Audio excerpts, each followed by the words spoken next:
Assalamualaikum warahmatullahi wabarakatuh. Perkenalkan, saya Nesa Triutami dari kelas MDF. Di sini saya akan mempresentasikan tugas saya yang berjudul Pengorganisasian Pendelegasian Wewenang Kepemimpinan. Pengertian pengorganisasian. Berikut definisi pengorganisasian menurut para ahli. Yang pertama ada Stoner tahun 1996.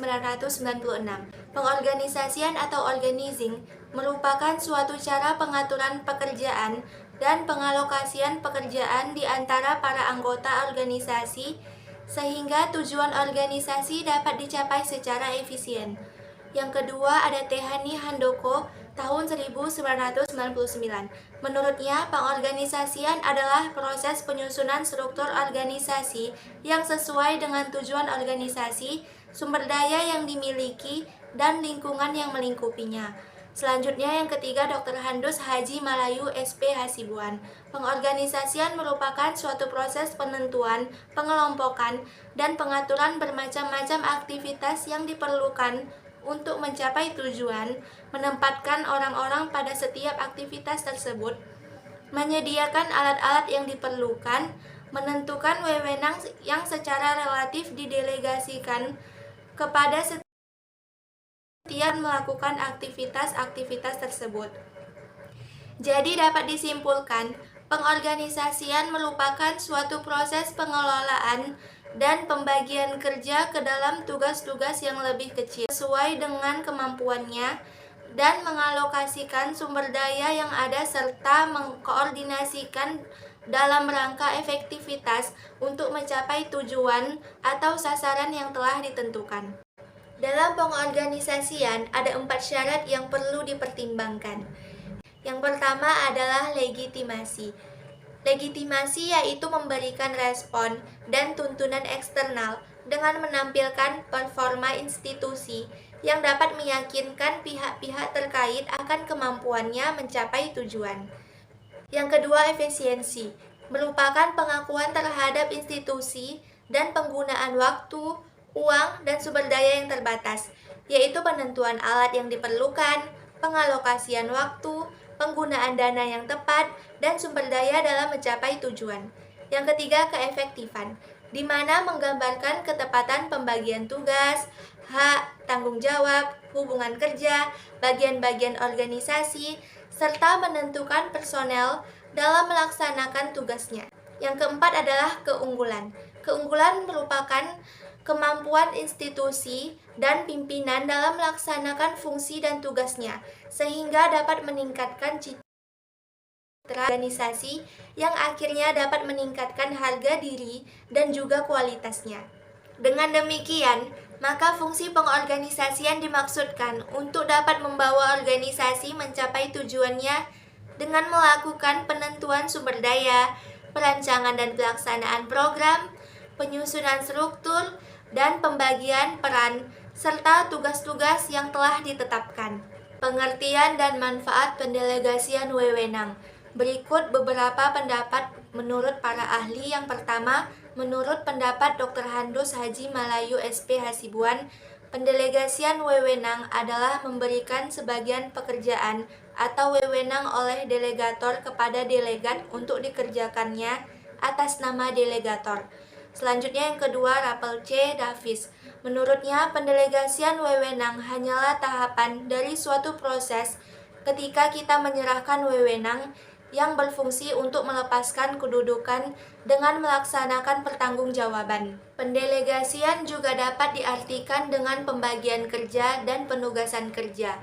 Delegasi adalah proses di mana individu atau suatu kelompok memindahkan tugasnya kepada individu atau kelompok lainnya untuk menjalankan aksi tertentu dan sekaligus mengambil keputusan tertentu. Berikut beberapa manfaat pelimpahan wewenang. Yang pertama, dapat menambah pengetahuan dan pengalaman. Pelimpahan wewenang memungkinkan subbagian atau bawahan mempelajari sesuatu yang baru dan memperoleh kesempatan untuk melakukan sesuatu yang baru tersebut. Yang kedua, bahwa pelimpahan wewenang mendorong tercapainya keputusan yang lebih baik dalam berbagai hal. Yang ketiga, penyelesaian pekerjaan akan dapat dilakukan dengan lebih cepat sekiranya pelimpahan wewenang tersebut berjalan sebagaimana mestinya dan diberikan kepada orang yang bertanggung jawab. Berikut beberapa dasar pendelegasian. 1. Pemimpin hanya dapat bekerja bersama dan bekerja melalui orang lain, sesuatu yang hanya dapat diwujudkannya melalui pendelegasian.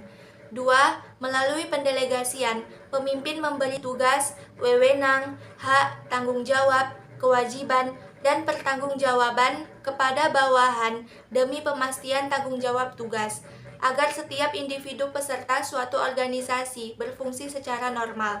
3. Dengan pendelegasian, pekerjaan keorganisasian dapat berjalan dengan baik tanpa kehadiran pemimpin puncak atau atasan secara langsung. Keempat, dalam pendelegasian, pemimpin mempercayakan tugas, wewenang, hak, tanggung jawab, kewajiban, dan pertanggungjawaban yang sekaligus menuntut adanya hasil kerja yang pasti dari bawahan.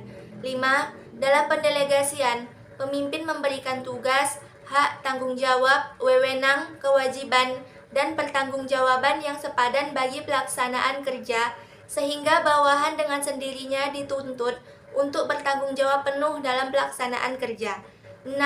Pendelegasian wewenang membuktikan adanya pemimpin dan bawahan dalam organisasi. Selanjutnya, sikap pemimpin terhadap delegasi. 1.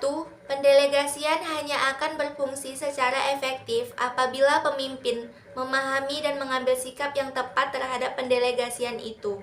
2. Pemimpin tertinggi dan yang setingkat di atas setiap bawahan bertanggung jawab penuh atas tugas yang didelegasikan dengan memberi dukungan penuh kepada bawahan dengan memenuhi apa yang dibutuhkan dalam menjalankan tugas.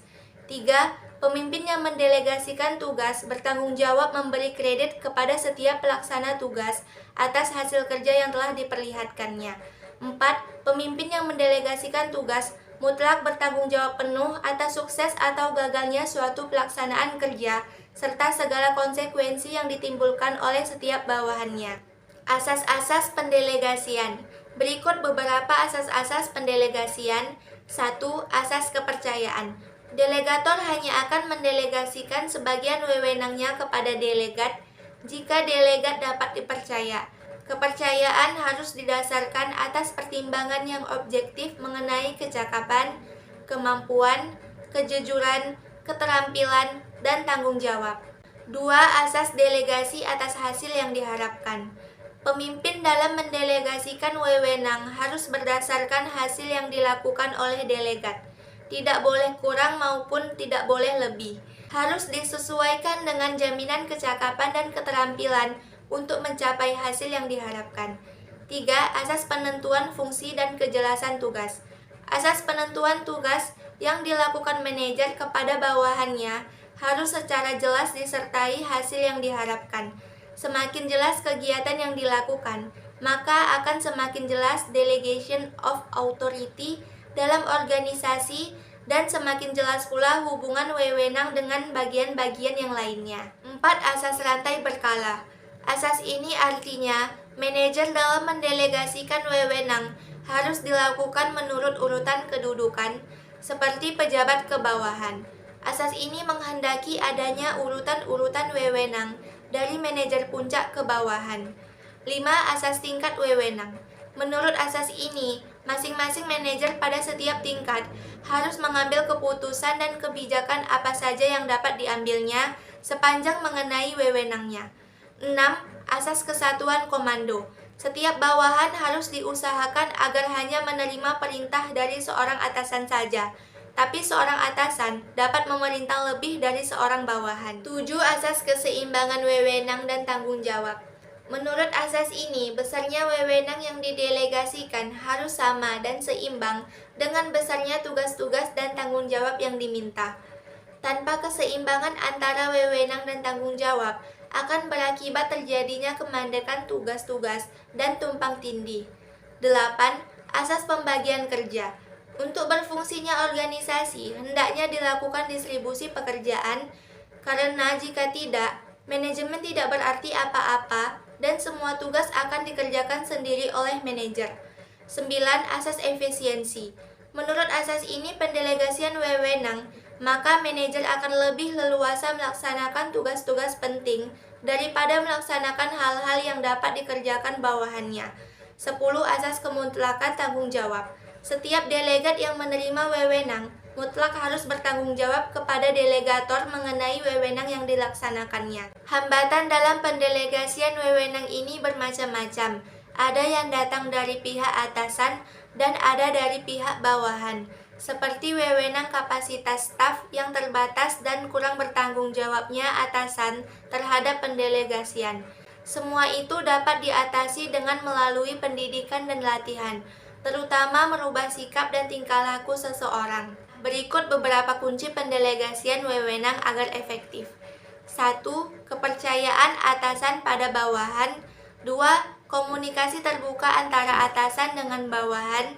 3. Kemampuan manajer dalam memahami tujuan organisasi, tuntunan pekerjaan, dan kemampuan bawahan. Itu saja yang dapat saya sampaikan, lebih dan kurang saya mohon maaf. Semoga bermanfaat dan juga dapat dimengerti. Wassalamualaikum warahmatullahi wabarakatuh.